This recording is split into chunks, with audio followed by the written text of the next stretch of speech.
British nationals in Sudan were offered a glimmer of hope recently when a 3-day ceasefire was agreed upon by the warring factions in the country. In response to the news, the British government is quickly preparing to take advantage of the rare window of opportunity by organising an evacuation of all British passport holders who wish to leave. Military flights, open to all British passport holders, will depart from an airfield outside the Sudanese capital, Khartoum.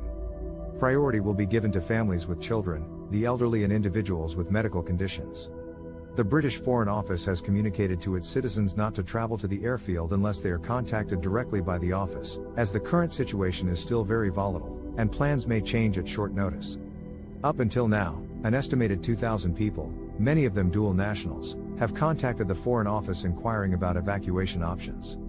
The Foreign Secretary of the UK has assured citizens that the government is working hard to coordinate a safe exit route for all British nationals, including those with immediate family members possessing UK entry clearance.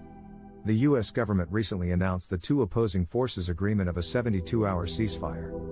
US Secretary of State, Antony Blinken, called attention to the fact that the ongoing fighting has so far resulted in over 400 deaths and more than 3,700 injuries according to UN agencies, and warned that it could engulf the whole region and beyond. British ministers have been called to task concerning their apparent lack of response towards the evacuation of citizens until that point, and why other countries were able to manage the safe transport of their citizens while the UK still only contained the evacuation of British diplomats and their families.